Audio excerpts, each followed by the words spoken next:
AK Saseendran കൂടി നമ്മോടൊപ്പം ചേരുന്നുണ്ട്. നമുക്കറിയാം, എല്ലാവർക്കിടയിലും ഒരുപോലെ പ്രവർത്തിച്ച സാധാരണക്കാർക്കിടയിലൂടെ വളർന്നു വന്ന ഒരു നേതാവിനെയാണ്, ഒരു വനിതാ നേതാവാണ് ഇപ്പോൾ നമ്മോട് വിട പറഞ്ഞിരിക്കുന്നത്. ജബീലിയുടെ നിര്യാണം വളരെ എതിരായ ഒരു ലക്ഷ്യത്തോടുകൂടിയാണ് ഞാൻ ശ്രമിച്ചത്.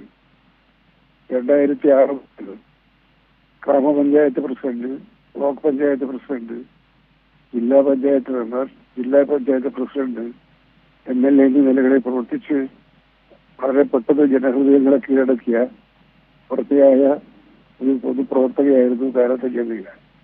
എന്നെ സംബന്ധിച്ചിടത്തോളം അവരെ പ്രദേശത്തെ ജനപ്രതിനിധി എന്നുള്ള നിലയിൽ എന്റെ സംഘടനാപരവും വികസനപരവുമായ പ്രവർത്തനങ്ങൾക്ക് താങ്ങുമായി നിൽക്കുകയും ജനങ്ങളിൽ അത് എത്തിക്കുന്നതിൽ വളരെ ശക്തമായ നിലപാട് സ്വീകരിക്കുകയും ചെയ്ത ആ മാന്യ വനിത ഇത്ര പെട്ടെന്ന് നമ്മെ വിട്ടുപിരിഞ്ഞുവെന്ന് ഞാൻ കരുതിയില്ല. എന്നെ സംബന്ധിച്ചിടത്തോളം ഒരു വ്യക്തിപരമായി സഹോദര തുല്യമായ സ്നേഹവും ബഹുമാനവുമാണ് അവർ നൽകിയിട്ടുള്ളത്. എന്റെ കുടുംബത്തിലെ ഒരംഗം ഞങ്ങളെ വിട്ടുപോയ ഒരു തോന്നലാണ് എനിക്കുള്ളത്. അവരെ ഓർത്ത് ദുഃഖിക്കുന്ന എല്ലാവരോടൊപ്പം ഞാനും ദുഃഖിക്കുന്നു. എന്റെ എല്ലാവിധ പരിശോധനവും വേദനയോടെ രേഖപ്പെടുത്തുന്നു.